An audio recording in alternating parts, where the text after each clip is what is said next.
Good morning, ladies and gentlemen, and welcome to the fifth plenary session of the 23rd IISS Shangri-La Dialogue on the theme Managing Regional Tensions Amid Global Competition. Let me begin by thanking the President of the Republic of Singapore, the staff of the Istana and MINDEF, for the wonderful informal reception that they kindly offered our delegates at the Istana yesterday. We had a tremendous day yesterday of multilateral and minilateral diplomacy in an effort to manage regional tensions amid global competition, and delighted to concentrate on this theme this morning. And we have three marvelous and charismatic presenters this morning. Koizumi Shinjiro, the Minister of Defense of Japan. You might be interested, the first time I think I met Koizumi-san when he was Minister of the Environment, we had a short conversation about the subject of green defense. So like many here, he tries to balance the strategies of defense with the necessary strategies of climate change. It's a delight also to have with us Dilan Yeşilgöz, the Vice Prime Minister and Minister of Defense of the Netherlands. She's also the leader of the party, the current leader of the party in Parliament.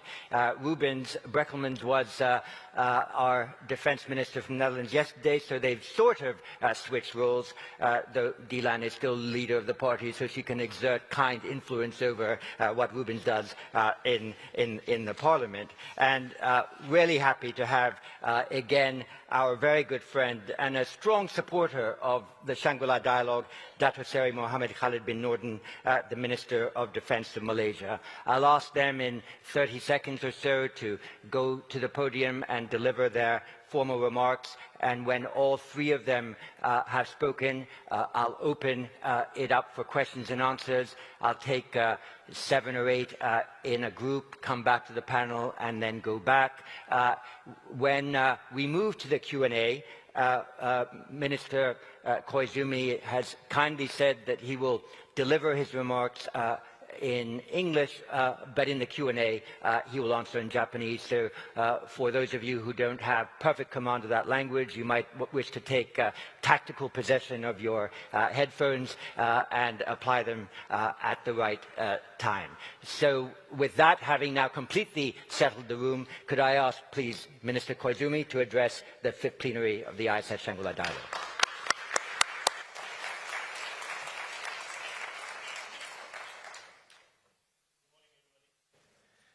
It is a great honor to speak in front of you today at Shangri-La Dialogue, an extremely important forum for considering the future of the Indo-Pacific. I extend my heartfelt respect and gratitude to the IISS who organized this event, and to Singapore, our gracious host. I am also delighted to share the stage with the Minister of Defense Khalid of Malaysia, and Deputy Prime Minister and Minister of Defense of the Netherlands, Minister Dilan. Distinguished guests, the Indo-Pacific is the world center of growth. We are blessed with the power of youth, with technology, and with vitality. And above all, we are bound together by free and open seas. Peace and stability in this region are not matters for this region alone. They are directly linked to the peace and the prosperity of the whole world. Today, ministers from nations that bridge the Pacific, the Indian Ocean, and the Atlantic are all gathered here. This demonstrates the connectivity of the three oceans. I want to extend the warmest welcome to the Netherlands' recent presence in this region. But at the same time, the Indo-Pacific is facing a severe reality. Attempts to unilaterally change the status quo by force or coercion, economic coercion, challenges to the established rules, complex competition, including in cyberspace and information domains, the weaponization of everything, the boundary between peacetime and contingency is becoming increasingly unclear. We are living in a time where social media and AI can be misused, and people's decisions can be shaken by disinformation and information manipulation. So what is really at stake today? It is the freedom of each nation to make their own choices by their own will. Today, we are seeing a situation in which the Strait of Hormuz is unfree and closed. A strait that is neither free nor open. Sea lanes that are neither free nor open. An order that is neither free nor open. Who benefits from such a situation? The importance of a free and open order can never be overemphasized. Distinguished guests, each nation has the power to choose for itself, and on that foundation, we build, protect, and strengthen a free and open region. Japan will work together with all of you to realize this goal. This determination is embodied in the upgraded FOIP, newly set forth by the Takaichi administration. No country should be forced or coerced to take a certain path. Every country must be able to choose its future by its own will. And this region must remain open to all countries that respect our shared rules and principles. This is the Indo-Pacific that Japan envisions. That said, the vision will not be realized just by wishing for it. It requires action. It requires sustained action. In particular, the defense authorities play a crucial role in order to realize this vision. We need to make sure the efforts of each country will not end up being isolated. Operational cooperation, joint training, information sharing, defense equipment and technology cooperation, defense industrial cooperation, structural framework. We must consolidate all these efforts and turn them into effective deterrence and response capabilities.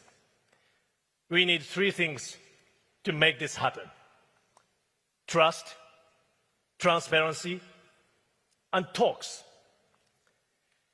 Trust. International law is upheld. Sovereignty is respected. Unilateral change to the status quo by force or coercion cannot be tolerated. Without sharing this conviction, regional order does not make sense. Transparency. Opaque military buildups and action without clear intentions will be the cause of distrust and miscalculation. Transparency is the baseline for reducing tensions and preventing crises. And talks.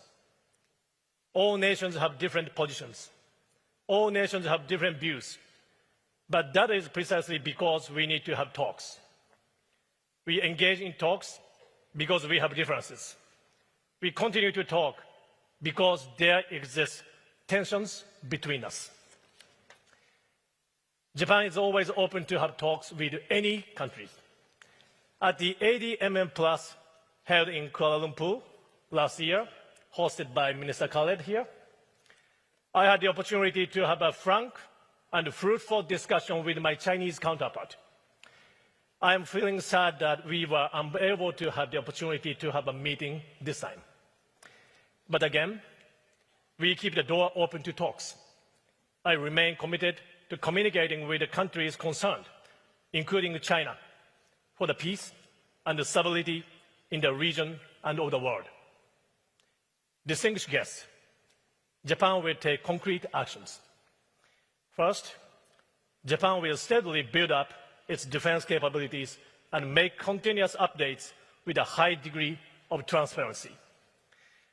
AI, unmanned systems, cyber, space. New ways of warfare using these technologies are spreading across the world. It is only natural that every country is working to update its own defense capabilities in order to respond to these new challenges. Japan, too, will respond to these new developments swiftly, yet steadily. We will do so in order to defend our nation and to contribute to peace and stability of a free and open region. And Japan will carry out this update with a high degree of transparency. What are we developing these capabilities for? And based on what thinking, Japan will move forward while making a clear explanation to the international community. The fundamental reinforcement of our defense capabilities, strengthening our defense production and technology base, and the revision of the 3 strategic documents expected to be done late this year are all part of this effort. Japan will not look away from reality. We will make the necessary preparations with a sense of responsibility. Distinguished guests, some of you may have heard the term new militarism, but nothing further from the truth. Think about it. There is a country that has a huge arsenal of nuclear weapons and strategic bombers. Japan has neither of such weapons, and yet Japan is labeled new militarism. Isn't it strange? Since the end of the Second World War, Japan has consistently respected international law, including the Charter of the United Nations, and has made sincere efforts to maintain and strengthen a free and open international order. Japan's past as a peace-loving nation has been valued by the region and by the international community. This fact will not be shaken by false claims, because it is a fact. And let me say this as well. Differences in perception and friction do arise between nations. What is needed at such time is not a repetition of unfounded claims in the other side's absence. What is needed is direct and candid dialogue. And in fact, Japan's door to dialogue is always open. Second, Japan will further strengthen cooperation with all of you, strengthening the deterrence and response capabilities of the Japan-US alliance, sophisticating training through the use of the reciprocal access agreement with Australia, the Philippines, and the United Kingdom, maritime domain awareness and cutting-edge technology cooperation in the Quad framework, defense cooperation with ASEAN countries, greater resilience of industrial base, including through PIPER and AUKUS. We will link all these efforts to turn points into lines, and from lines into planes. Third, Japan is determined to play a new role in defense equipment cooperation across the region. This April, Japan fundamentally revised its domestic framework concerning the transfer of defense equipment and technology. The OSA, launched in 2023, is also steadily producing results. The aim of these initiatives is to tangibly strengthen deterrence and response capabilities of the region. And both initiatives have been highly valued by countries across the region. What matters now is to ensure the seamless provision of necessary equipment and capabilities to the region as a whole. What if necessary items run short and logistics is cut off in crisis? We cannot afford such a scenario as the whole region. That is why Japan will be even more proactive in defense equipment cooperation, defense industrial cooperation, and maintenance and sustainment cooperation. Our aim is to ensure that each country has the capabilities it needs and to make them available when needed. A great deal of cooperation is already underway. Cooperation with Australia on frigates, the provision of radar systems and patrol vessels to the Philippines, development in cooperation on destroyers and frigates. New Zealand expressed their interest in Japan's naval vessels, and a new cooperation framework with Indonesia. These efforts are not exclusive or not directed at any particular country. These are the efforts to support each country to choose for itself, to defend itself, and to contribute to regional stability. Japan is hoping to be a reliable partner for that purpose. And Japan is hoping to serve as a connecting point that brings together the efforts of the region. Distinguished guests, division weakens deterrence. Unity strengthens deterrence. If gaps emerge among the United States, Europe, and allies and like-minded countries, forces which take it as an opportunity will surely come in. We must prevent such a situation. We must keep our cooperation going on. Now is the time to make our cooperation even stronger. What we seek is not a region that can only endure crisis. We seek a region that can stand against coercion. We seek a region that is not misled by falsehoods. We seek a region that is not influenced by pressure. A free and open Indo-Pacific is not something to be given by someone. It is something we must build and protect ourselves, and something we must pass on the next generation. Japan will walk towards this goal with all of you. Japan will act together with all of you. Thank you very much for your attention.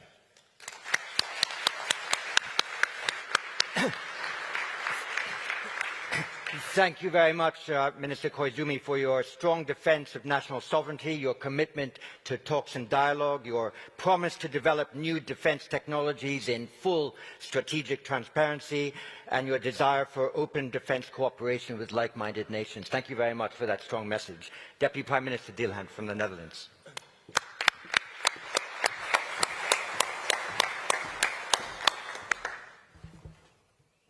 Excellencies and colleagues, ladies and gentlemen, on behalf of the Kingdom of the Netherlands, let me begin with a heartfelt thank you to our gracious host, the Singapore Ministry of Defense and the International Institute for Strategic Studies. Thank you for your warm welcome and for creating a forum where countries from every corner of the world can still come together openly, honestly and respectfully to discuss the defining security challenges of our time. It is a great honor to speak to you today. The theme of this plenary session, Managing Regional Tensions Amid Global Competition, could not be more relevant. Because we live in a world where crises no longer remain confined to one region. A missile launched in one theater affects shipping routes, food prices, energy markets and political stability thousands of kilometers away. A cyber attack on one continent can disrupt hospitals, ports and satellites on another. A war in Europe involves drones from Iran, soldiers and ammunition from North Korea, and various types of support from China. The lesson is clear. Regional tensions are no longer regional. Our security is interconnected. And because our security is interconnected, responsibility for our security must also be shared. For the Netherlands, this is not an abstract idea. We are a small country, although when it comes to football, we occasionally like to think of ourselves as a much larger nation. We'll see if you hear from us during the upcoming FIFA World Cup, and our first match is against Japan. So I hope we will be able to remain our friendship after the Dutch win. Sorry, back to our topic of today. So, small or not, the Netherlands is also one of the world's most connected economies, just like many countries in this region. Our prosperity depends on open sea lanes, secure supply chains, stable markets, a healthy dose of common sense, and friends and partners like you. When instability disrupts the Red Sea, our people feel it. When war hits the Persian Gulf, our people feel it. When tensions rise in the Indo-Pacific, we feel that too. Dutch, European and Indo-Pacific security can no longer be separated into neat geographic boxes. Likewise, when Russia invaded Ukraine, countries far beyond Europe understood that this war was not only about territory. It was, and remains about the future of the international order itself. We have seen countries across the Indo-Pacific step up in support of Ukraine. Countries like Japan, South Korea, Australia and New Zealand have demonstrated leadership and solidarity. How the war in Ukraine ends matters not only in Europe, but also to Asia, to Africa, and to every country that depends on a secure geopolitical environment to safeguard its sovereignty and territorial integrity. Because if aggression is rewarded, that lesson will spread rapidly. Other actors, including here in the Indo-Pacific, may then conclude that borders are negotiable, that intimidation works, that might makes right. None of us should want to live in that kind of a world. And that is why dialogues like the one we are having right now here today matter so much.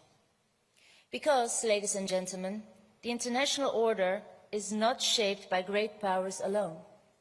It is also shaped by smaller countries like ours. Countries that may not always dominate the headlines, but beyond the spotlight, it is countries like ours that drive global trade, diplomacy, innovation and stability. Together, we have true power. Amid major power competition, middle powers cannot afford to become spectators, nor should we become the subject of conversations held by others. Together, we have great influence. We can defend international law. We can strengthen institutions. We can reduce the risk of escalation. And we can build coalitions that preserve stability.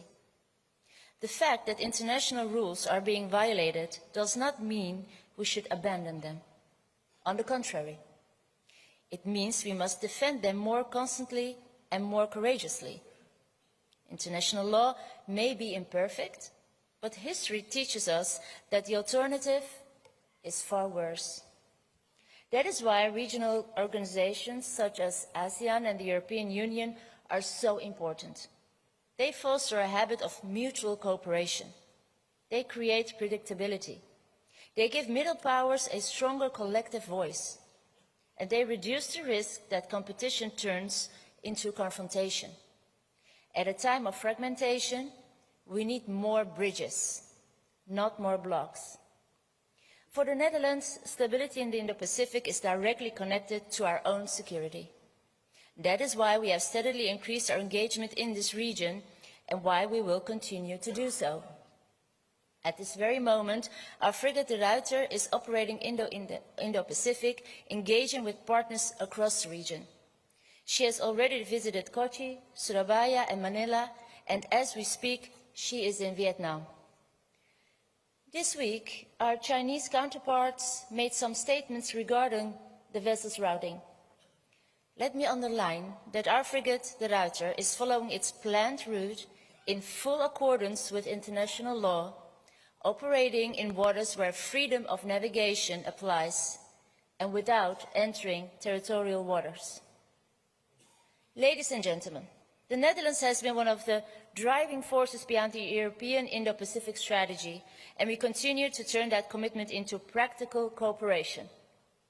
Dutch military units regularly train alongside regional partners through exercises such as Super Garuda Shield, Exercise Komodo, and the upcoming Rim of the Pacific exercise, the world's largest international maritime warfare exercise.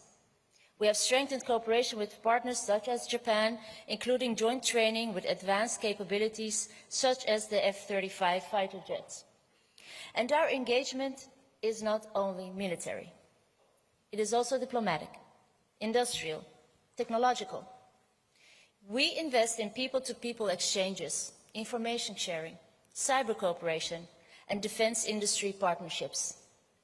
We come to listen, to learn, and to build lasting relationships based on mutual respect and mutual interests. So, ladies and gentlemen, the challenges we face today are complex. The pressures on the international order are real.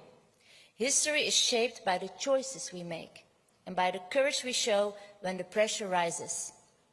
The Netherlands stands ready to work with all of you in the Indo-Pacific and beyond, as a reliable partner, as a listening partner, and as a country that firmly believes that stability is never built alone. Thank you.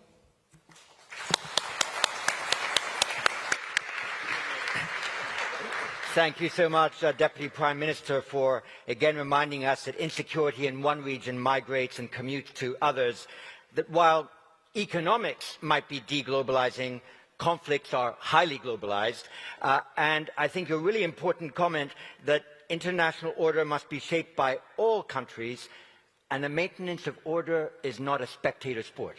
Thank you very much for that. Minister, Malaysia.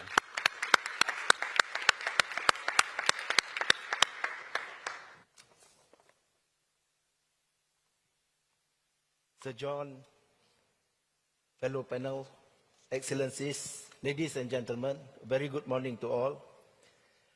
Thank you once again for inviting me to speak at the ISS Shangri-La Dialogue. Today's topic, managing regional tensions amid global competition, could not be more timely, because tensions have now become globalized, interconnected, and increasingly volatile. Speaking candidly, we cannot meaningfully discuss managing tensions when the very foundation of peace, which is trust, reliability, and mutual respect, are steadily eroding and collapsing. Conditions contributing to disagreement, conflict, as well as tension. For decades, nations were told to believe in international law, multilateralism, contractual obligations, and the sanctity of agreements. We were told that rules matter, commitments matter, and international norms would apply equally to all nations, regardless of size and power. But today, treaties, humanitarian principles, and international commitments are being disregarded and selectively interpreted whenever these do not align with geopolitical interests. As a result, trust, as mentioned by my Japanese friend, is no longer universal. It is becoming conditional, selective, and increasingly transactional. That is why Malaysia deeply regrets Norway's decision to cancel the export of the naval strike missile system intended for Malaysia. Norway's action has created more than just a bilateral contract dispute. It raises a deeply troubling question about whether international agreement and strategic partnership can still be trusted at all. If even a nation regarded as a proponent of the rules-based order, well known for awarding the Nobel Peace Prize, could abandon commitment without consequences, then I'm afraid international relations are no longer governed by principles. They are governed by their own personal will and whims, and that is extremely dangerous trajectory for the international system, especially if it involves big powers. Secondly, the international order itself is facing severe strain. Institutions such as the United Nations, established to uphold stability, multilateralism, and international law, are becoming increasingly weakened in the face of geopolitical rivalry. International law is often treated as something that exists only on paper, observed strictly by countries of the global majority, but selectively interpreted by stronger powers whenever convenient. When developing nations violate agreement, they face condemnation and pressure. But when powerful countries or their allies do the same, the international response becomes conspicuously muted. The silence of many surrounding Norway's unilateral decision was particularly revealing. No serious concern was raised about the integrity of contracts or accountability. This deafening silence sends a dangerous message that some countries are simply above scrutiny. The same double standards are visible globally, where the ongoing genocide, war crimes, and violation of international law often receive selective reaction depending on who is involved. This blatant hypocrisy is profoundly destructive to the legitimacy and credibility of the rules-based international order. Thirdly, we are now witnessing alliances and strategic alignments being redefined in ways that will ultimately impact our region. Southeast Asia is already a peaceful region, contributed by ASEAN's indispensable role. But today, Southeast Asia faces mounting pressure from growing geopolitical rivalries, geo-economic fragmentation, technological competition, and strategic coercion. Countries in this region are being pressured, directly or indirectly, to choose sides and recalibrate long-standing strategic positions according to the interests of some. But ASEAN was never built upon coercion. ASEAN was never built upon dominance. And ASEAN was never built upon transactional politics. ASEAN was built upon dialogue, consensus, mutual respect, and collective responsibility for regional stability. So, let me say clearly, the moment ASEAN centrality is compromised, regionalism in Southeast Asia will cease to be meaningful and purposeful. And that would be extremely damaging, not only for Southeast Asia, but also the wider Asia-Pacific region and the rest of the world. Excellencies, ladies and gentlemen, the Norway episode has exposed a harsh reality. Smaller nations did not create many of the crises the world faces today. But we are forced to bear the consequences of decisions made by powerful states which often disregard the principles they champion. That is precisely why, as the Prime Minister of Canada had highlighted, the middle powers must come together to restore rationality, predictability, and balance to international affairs. We must not stay passive while some powers are exerting their influence to shape and at times paralyze multilateral institutions such as the United Nations. Individually, countries within the global majority may not possess the overwhelming influence of major powers, but collectively, we have the moral legitimacy and responsibility not just to defend the rules-based order, but also to strengthen and restore the credibility of the United Nations itself.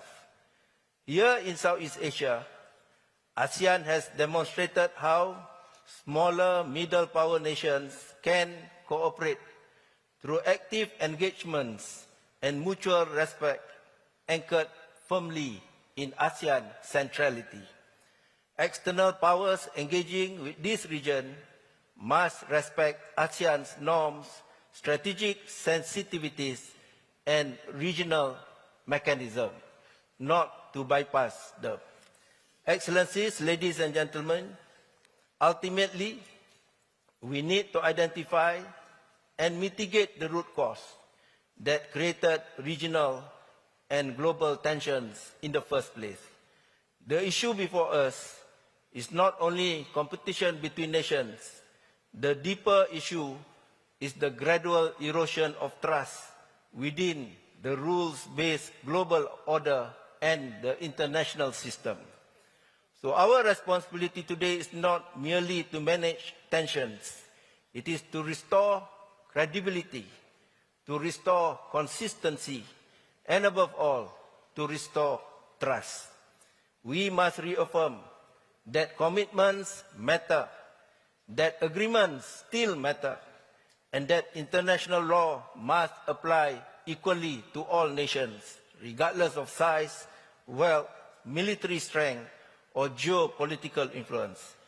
Because if trust continues to erode, the world risks drifting from a rules-based order to a lawless, anarchic environment.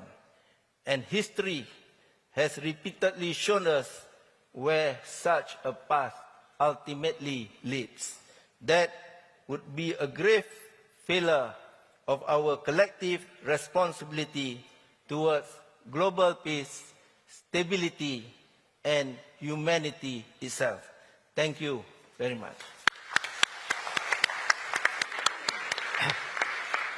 Thank you very much, Dr. Seri Mohammed Khalid, for that very strong reassertion of the need to develop and maintain strategic trust, and actually for using this platform, frankly, to note your concern that the Norway-Malaysia arms agreement was cancelled. Of course, we all hope that you had perhaps a private opportunity to raise those disappointments with your Norwegian opposite number who is here.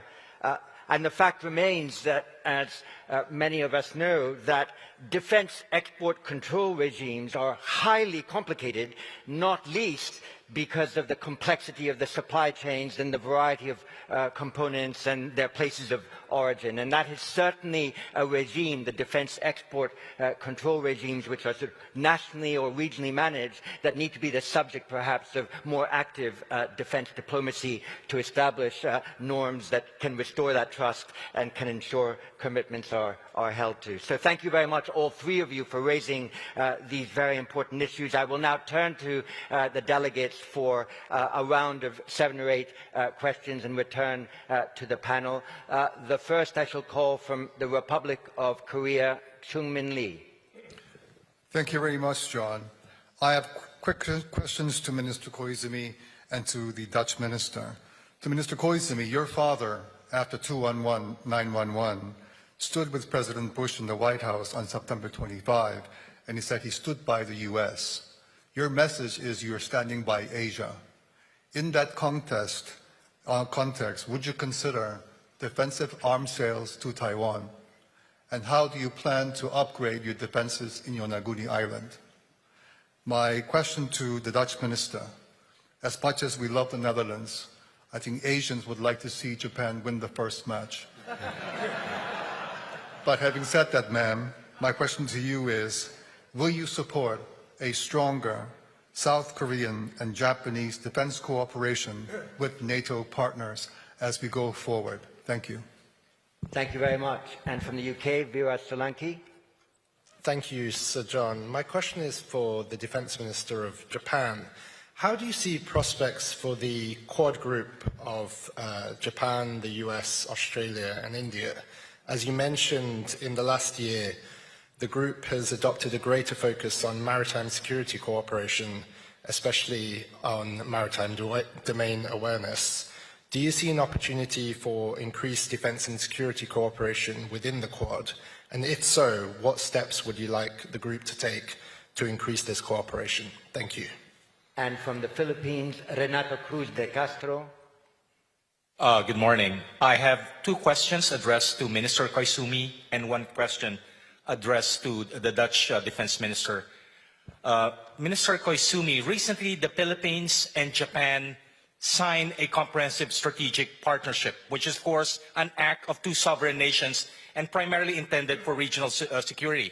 Interestingly, a third party immediately declared that such agreement is null and void. And of course, I'm talking about China, that has basically projected our 2 agreement, the comprehensive strategic agreement, as something, an act of Japanese militarism and a threat to peace. how would Manila and Tokyo, as sovereign and independent states, basically address China's efforts to basically put our security partnership in a negative and bad light? My second question pertains to the fact that the meeting between President Marcos and Prime Minister Sanai Takaishi happened a few weeks after the Xi-Trump summit in Beijing. How did the summit basically influence Tokyo's and Manila's calculation to forge a security partnership? And my last question, very short question, ma'am, is when the frigate, the Dutch frigate, the Retour, was in Manila, the Dutch captains mentioned an incident where the Dutch frigate was approached by a People's Liberation Army's helicopter.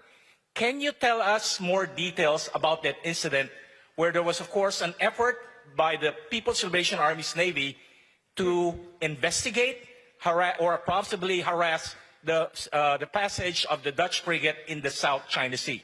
Thank you very much for your attention.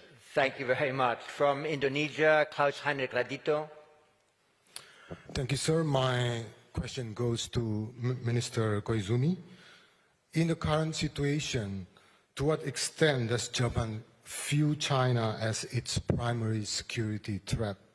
And how can Japan strengthen its defense in a transparent manner while avoiding escalation of tension over Taiwan? Thank you. Thank you. I'll take about 4 more, but from China, Joshong Shen. Okay. Thank you very much, Chairman. My question goes to Mr. Koizumi, Minister of Defense, Japan. I'm very pleased that you mentioned the new militarism in your speech. I noticed that recently, Japanese leader expressed her condolence at the Australian War Memorial to Australian soldiers who lost their lives during the Second World War as a result of Japanese militarism. Yet, the victim nations in Asia have not received an apology or expression of remorse from the Japanese side. So China believes that genuine reconciliation must be based on a reflection on history that treats all victim nations equally. So I want to know whether the Japanese government is prepared to respond in an equally serious and unequivocal manner to the concerns of China, South Korea, and the victim nations of Southeast Asia regarding the history of the Second World War. Thereby, you can create the conditions for the mutual trust and the regional security. Thank you very much. Thank you. And from Canada, Jenny Carino. Yes, good morning. Our distinguished panelists have highlighted the many challenges related to global competition and the need to work together. Are there specific areas that you would recommend as common interest where we could increase that collaboration amongst ourselves and again, so that we can produce that productive dialogue that we all require? Thank you. And from Cambodia, our young leader, Esarios Men. Thank you, Chair, for the floor. First of all, yesterday we have listened to the Secretary of War talking about the equilibrium of the world regarding the defense system. I would like to know the opinion of all foreign different ministries on the panelists. What does it mean to be strategically equilibrium for having a more peaceful world? Thank you. Thank you very much. So we have a large collection. What I'm going to recommend is to ask first the Dutch Deputy Prime Minister to respond to those, to her and to the general panel, and then migrate to Minister of Defense Koizumi. Recall the need to put on your headphones for his replies. And then I will ask a couple of questions to Mohammed Khalid. Thank you very much. So, Dutch Foreign Minister. Thank you so much, and thank you for the questions. I think I can be brief because the majority of the questions and the answers I would give were already also in my introduction. I think it's very important to start with the first question, a stronger cooperation between the Republic of Korea, Japan, and with NATO, I think that's very important. NATO is, of course, for us, our main framework, our security framework. Within that framework, we are trying to build up a European pillar, actually, to make sure that we build up our own defense industry, our own defense military. And I think it would be very wise that we keep seeking for new partnerships, friendships, and looking from the Dutch perspective, we are investing a lot of money right now in our military, in our defense. And for us, it's very important that we can also build up a defense industry so that our economies will also grow. So we will have a long-term base for that. And the only way to do so is also to finding new partners, new friendships, cooperations, co-productions. So I would support a stronger friendship. Then regarding the Dutch frigate, the Ruiter, yeah, I already mentioned, and let me say that once more. It was following its planned route. It's still following its planned route. We do this every 2 years, and we will keep doing it also. It's for us very important to come here with our frigates, to exercise, to build up new partnerships. And we do this in full accordance with international law, in open waters, and we will not cross territorial waters. But those are our boundaries, and we will remain those boundaries we have agreed upon internationally. And then the specific areas of common interest for increased collaboration, the question from Canada. I think, from my point of view, I will repeat the huge importance of building up our defense industry. If I look at the Netherlands, for decades we have been actually defunding our military, cutting funds, and therefore we have strong industry, but it could have been way stronger if we would have kept investing in it. So we are doing it right now, and I think that we have been too much depending on others for our own safety and security. So I look forward to an era where we can protect ourselves as much as we can. You will never be able to do that on your own. Obviously, we will always have partnerships. And I hope that a part of our common interest will be also building up an industry that can cooperate and work more like equal partners than the dependence we have a little way too much to my understanding. And well, achieving a more peaceful world. I'm not sure how to answer that one. Well, I had a very interesting meeting this morning with the young leaders. And if you see the combination of people there and their concerns, but also their solutions and their way of thinking, maybe it's a bit of a cheesy answer, John, but I think that, I hope that they will be able to prevent new conflicts and help us out with the conflicts that are here. But the true answer would be, like we are here sitting together with like-minded countries from every corner of the world, to make sure that we work together, and that's also a little bit of a cheesy answer. But I think that's the solution in the end. So maybe I can leave it at that for now. Thank you very much. Thank you. Minister Koizumi. Thank you. Thank you very much for a lot of questions from the floor. Before answering the questions, let me go back to the comment made by Minister Dillon on football. You know, we are talking about managing regional tensions. I think there is a tension between Dylan and I now. But I'm confident that we can manage it. I hope. Yeah, in 2 weeks, she's coming to Japan. Exactly the day Japan's national team and Netherlands national team is going to, you know, on the field. Yeah. But I'm not going to cancel the meeting. Always open to that dialogue. Okay. Let me go to the easy part first. I know there are so many difficult and sensitive questions to me. The first part is second question to me about Quad. Thank you very much for your question. Recently, Japan's Foreign Minister Motegi visited India to have a Quad meeting with foreign ministers. It would be great if we can have that among defense ministers too. Defense cooperation could be area we can work together. So if a diet schedule allows, it'd be great if I can visit India to have that kind of dialogue. So I want to energize Quad to the next step. On the, how many questions I get? You can group them into those 4 that are there. Someone asked the Philippines cooperation to Japan. I'm very thankful to work with Minister Teodoro so closely.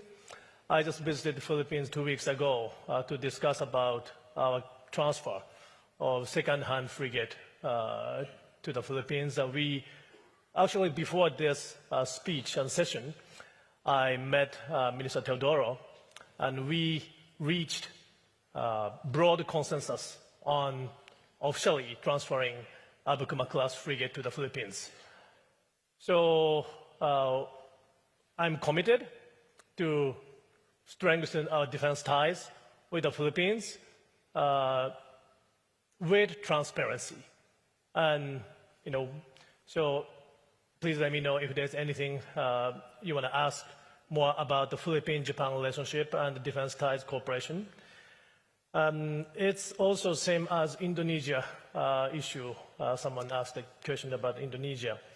I'm also very close relationship with Minister Sharif from Indonesia. Yesterday, I had a discussion with Vice Minister of Indonesia, and we also agreed to establish a working group on defense equipment and technology transfer from Japan to Indonesia. So I'm going to find out what the best way to start with Indonesia. Canada, thank you very much for your question. I think your minister is also coming to Japan in June. I'm really looking forward to seeing him since we met in Munich Security Conference. I hope it's not the day I'm going to see Dylan on that day. But with Canada, it's very important for us to work even more closely because, as I mentioned, the importance of openness and freedom of Indo-Pacific area. It is not just about regional issue. As Dylan and Minister Khaled said, now regional issue is not just isolated with any region. So in the Pacific and North Atlantic, also Atlantic area, it's all connected. So I'm fully committed to work with Canada even more closely. I'm looking forward to working with Minister McGuinty soon. And I think it's time to move to the difficult part.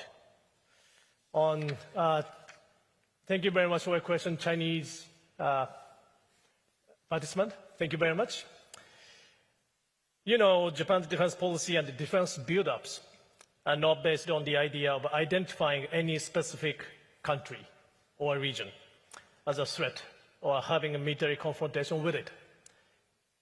That said, China continues to increase its defense spending at a high level and is rapidly expanding its military capabilities across a wide range of areas without sufficient transparency. China's external approach and military activities are matters of serious concern for Japan and the international community. At the same time, as I told my counterpart, Minister Don Jun, the Japan-China Defense Ministers meeting last November in Malaysia, Japan believes it is essential to have persistent, candid dialogue and communication without turning our eyes away from concrete and difficult issues, precisely because challenges exist. Japan's door is always open. The Ministry of Defense will continue to use various channels and every available opportunity to communicate firmly with the Chinese side. So please give my best regards to my counterpart, Don Jun.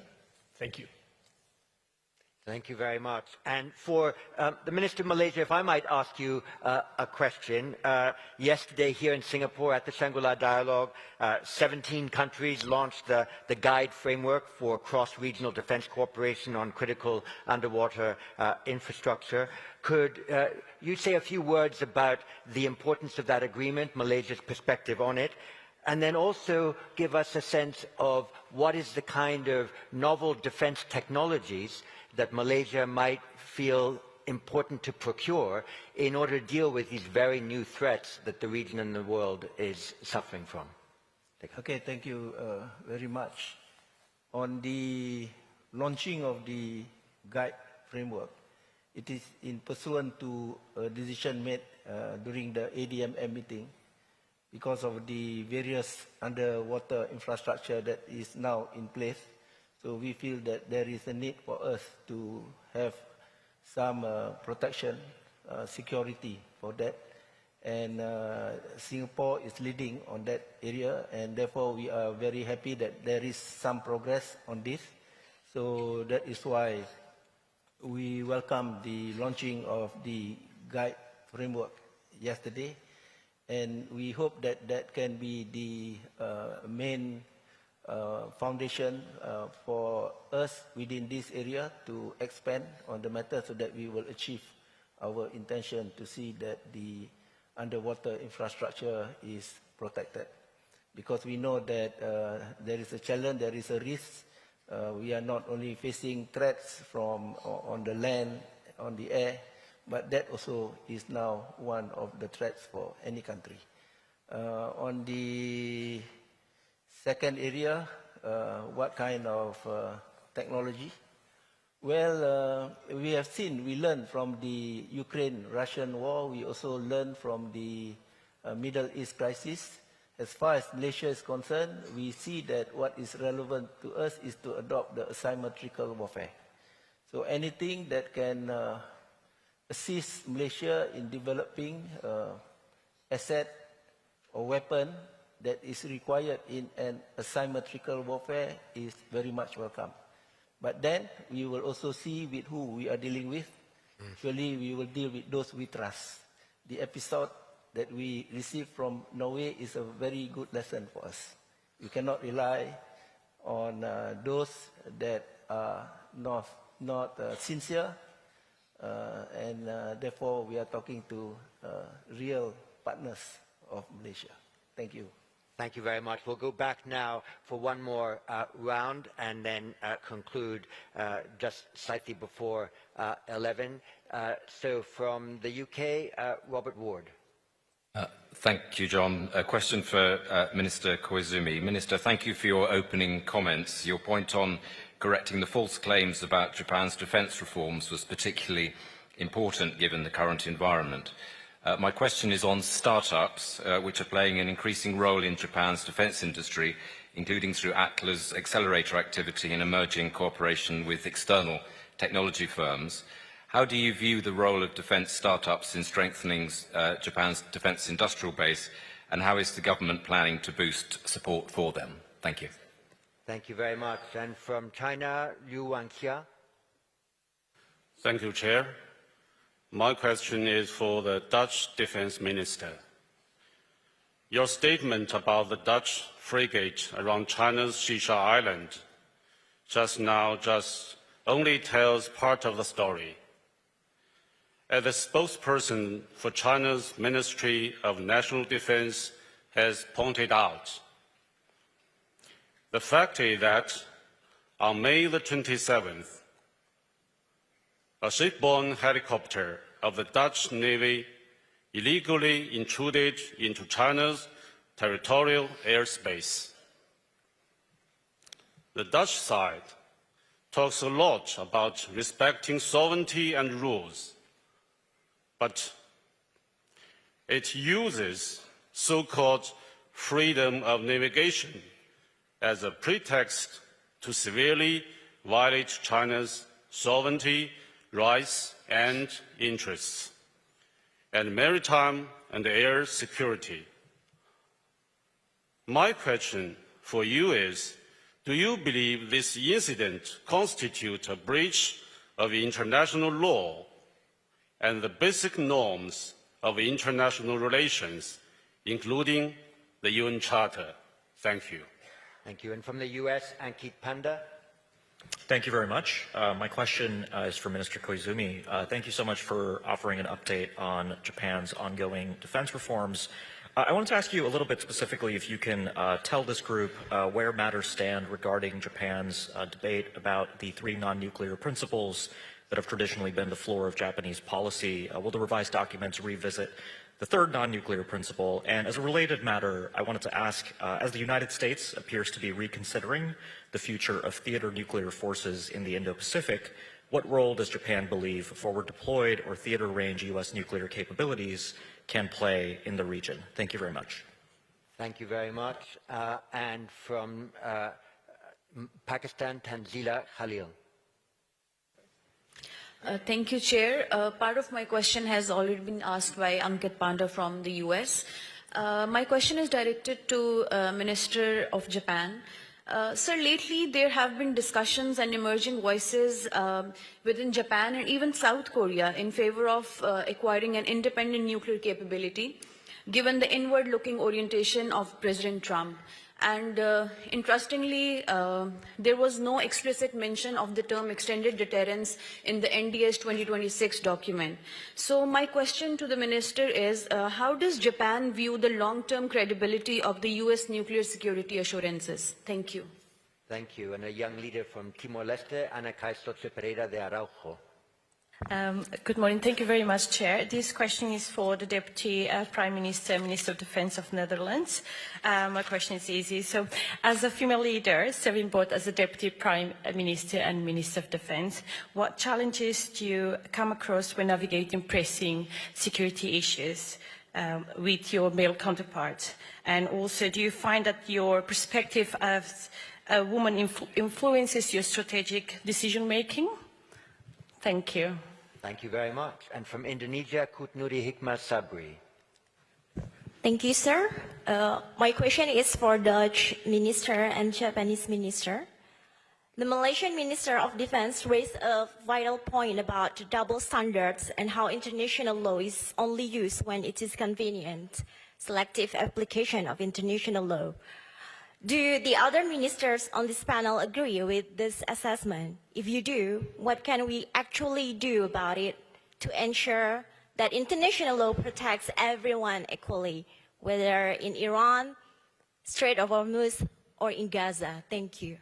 Thank you very much. Morgan Michaels from the U.S. Thank you, Sir John. My question is for all of the panelists. We've heard a lot this weekend about the need for enhanced deterrence driven by increased defense spending. Could the panelists speak a little bit to the trade-offs or potential downsides associated with military buildup?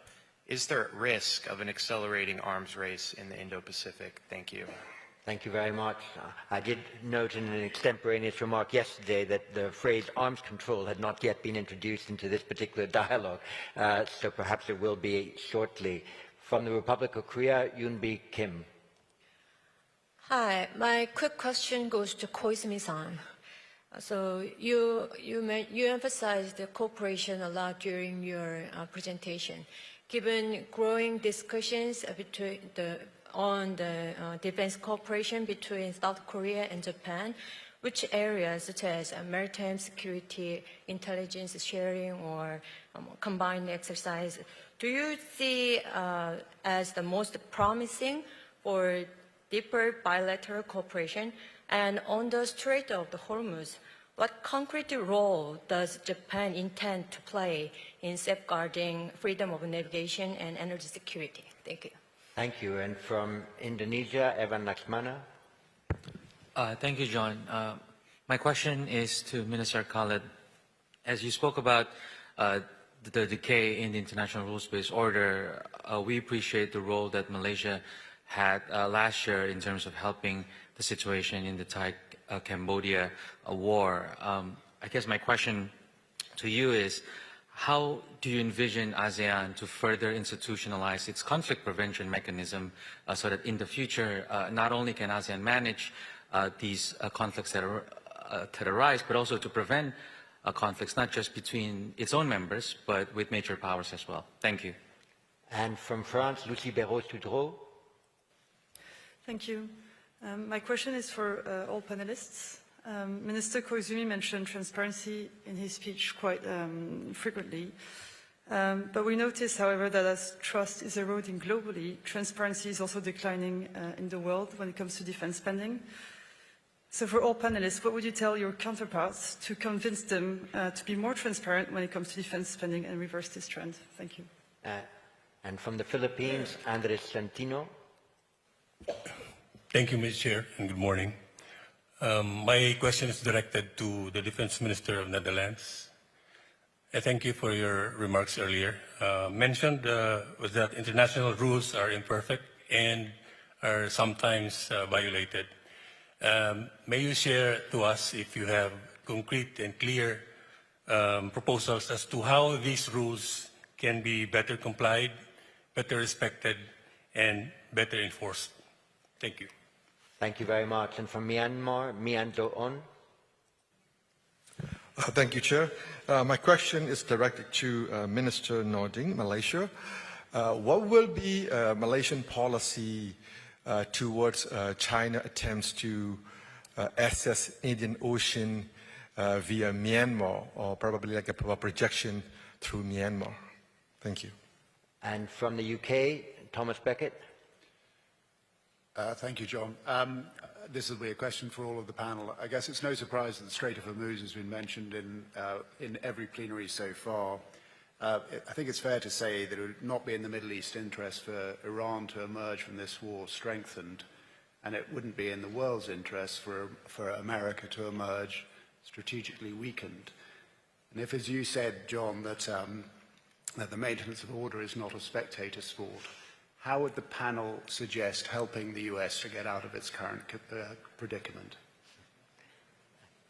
Thank you very much. Worth a pause, that one. Seksan Ansikarat from Thailand.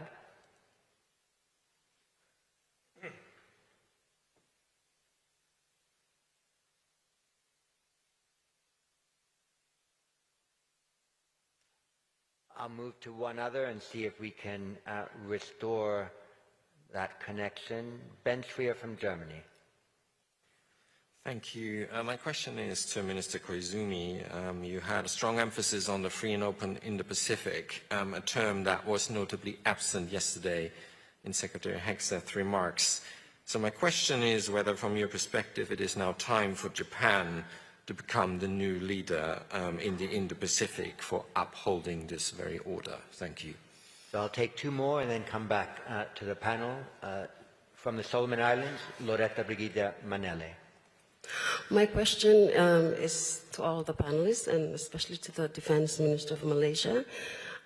What caught my attention was when he mentioned root causes when it comes to tensions.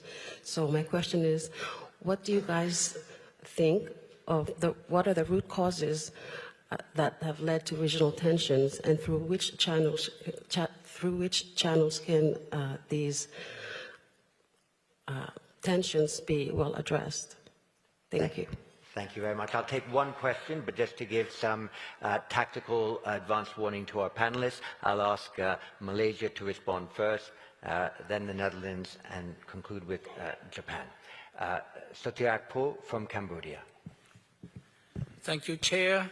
I would like to address my question to His Excellency Koizumi.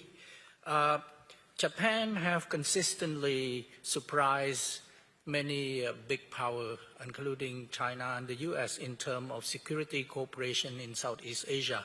If you read the recent survey by ISIS Yusuf Ishak Institute, Japan outpaced many of these powers. And it's to Cambodia, this is a very welcome sign. And I would like to also know what your new initiative called the Official Security Assistant that you're going to provide it to Cambodia, if I'm not mistaken, starting this year. What is the essence of this security assistant? Thank you very much. Thank you very much. So each of you have 5 minutes each. Minister of Defense of Malaysia first, please. Thank you. But from the last participant, I did not quite clearly understand what was being asked.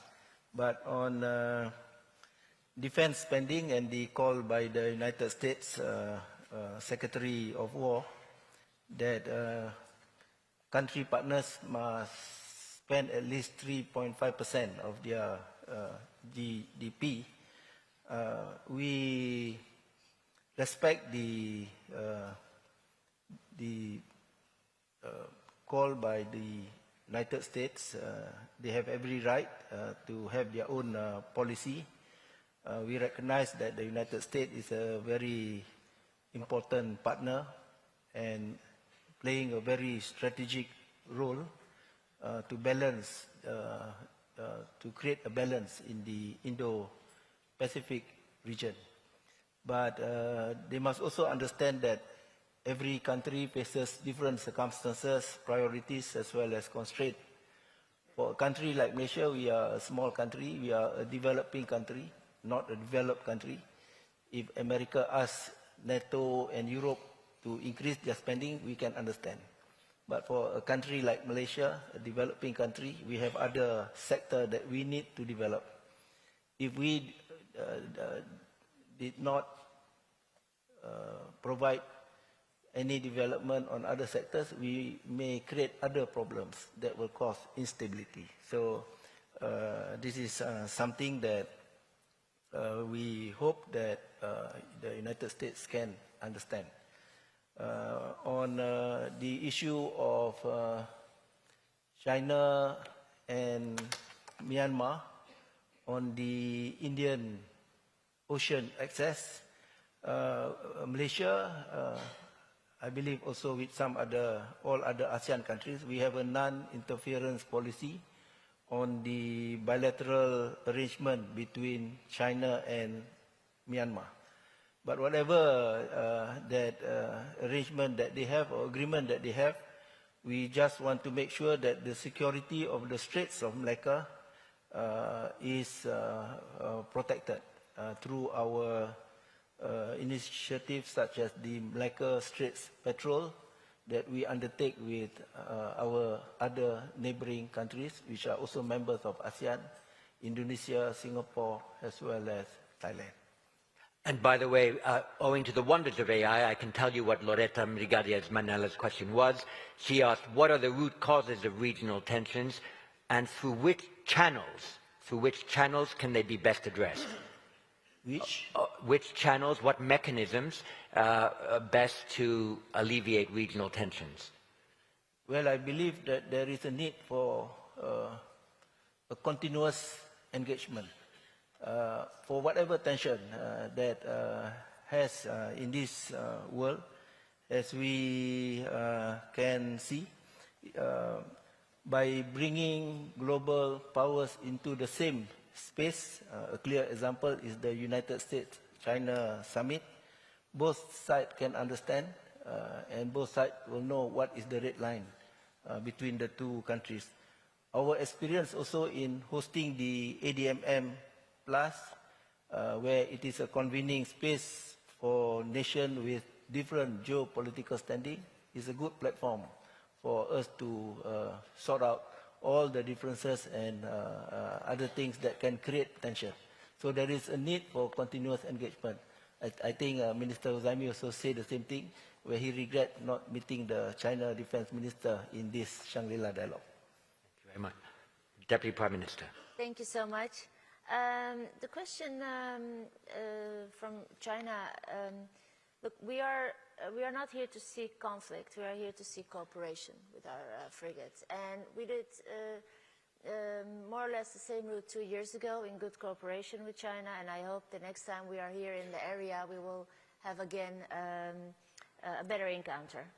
Then when it comes to rules, the international law, rule-based, better, how we can make sure that they are respected. I think it's important when you look, for example, at the Russian aggression in Ukraine, it is very important that together we make sure that Russia does not win. That is not only very important for our continent, I think for the whole world, but it's also a clear signal that brutal aggression and an unjust war is, that Putin cannot prevail. I think that is very key for Putin and all others who are seeking conflict in that matter. Then the arms race, I think that I already mentioned that countries such as the Netherlands, who have been defunding the military for years, we have to step up. We have to make sure that we can deliver as well. That is, in my perspective, not an arms race. That's not investing in the military and having the risk of, well, an escalation. It's being prepared, and it's showing that we are not naive. And we also know that there is no army in the world that can function on their own. So this is, for me, a coalition, a friendship, and the Netherlands, Europe, NATO, taking responsibility. So taking responsibility is the core for me. And finally, the question about, well, working with male counterparts in security, well, I have to deal with them. So that is what it is. We can't change that. And the female perspective, well, obviously women are way less emotional than men. So that's something I learned also in politics. Again, we have to deal with that fact, and I hope I can be an inspiration to all my male colleagues. Well, thank you very much.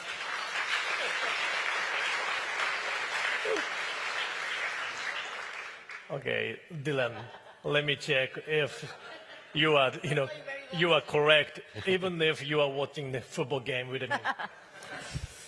Let me answer the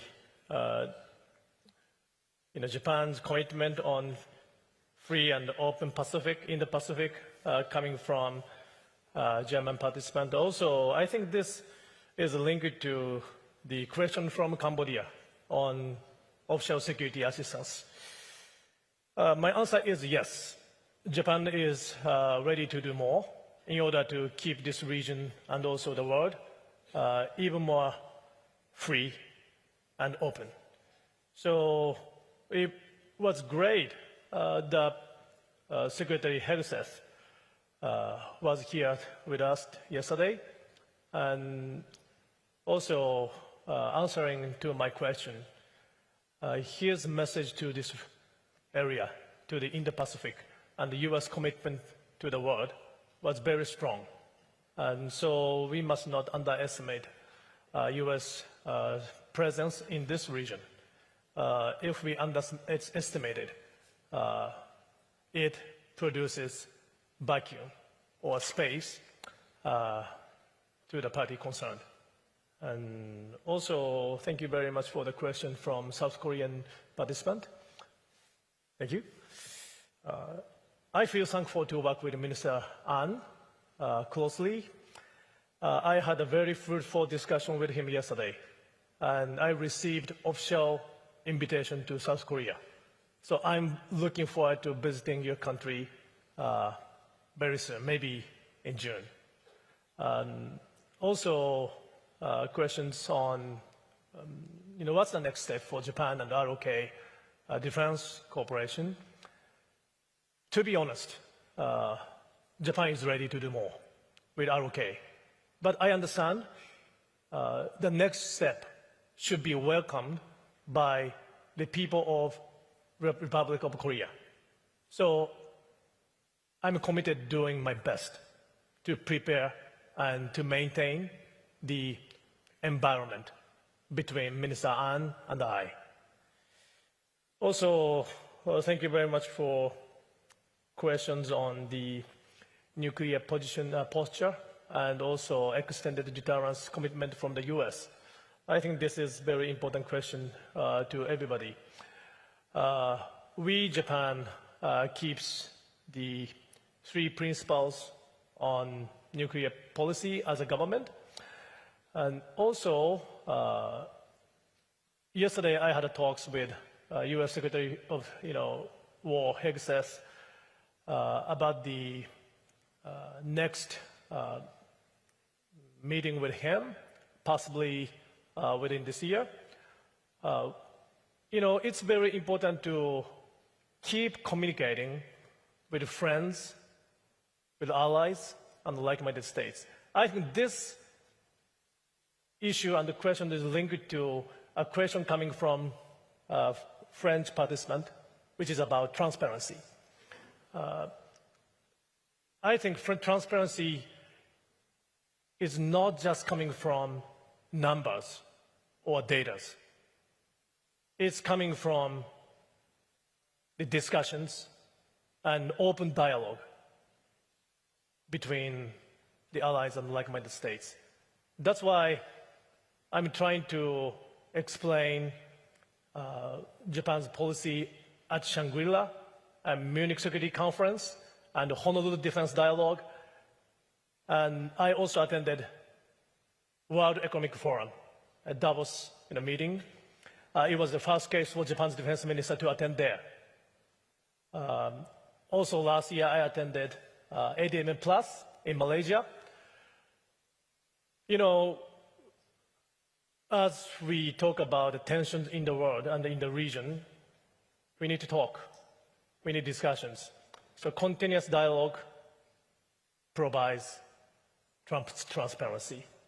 So I'm trying my best to do so, even with countries with disagreements. I'm always welcome to the dialogue. So thank you very much for Chairman Chipman to hold this Shangri-La, which is very meaningful and valuable. This Shangri-La is my first time, and it's great. So I hope I'm going to see all of you today, next year, or if you plan to come to Japan, everybody is welcome. Thank you very much. Thank you very much, Minister.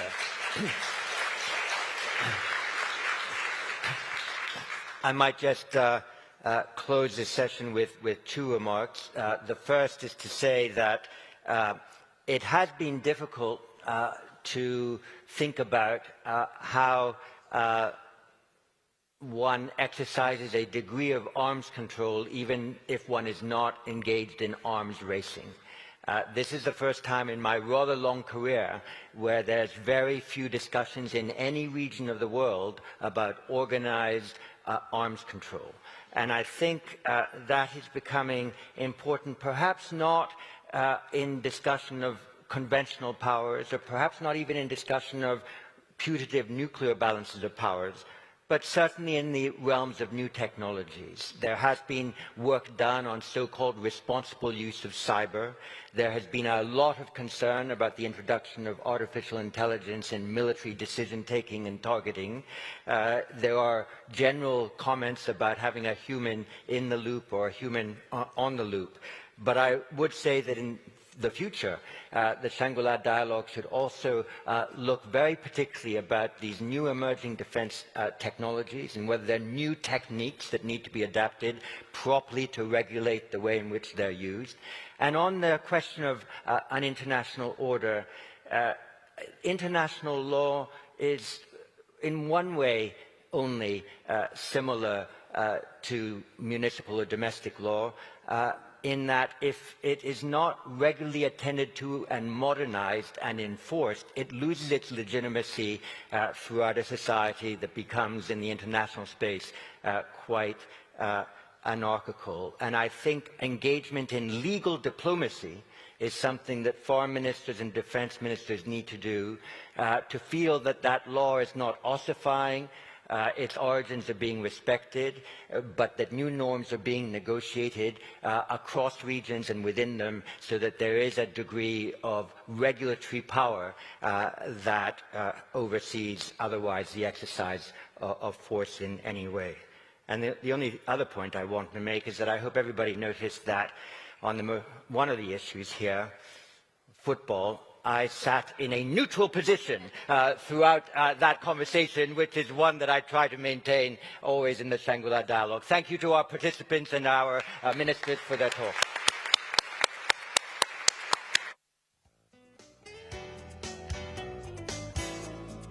I have a present for you when you get your mic taken.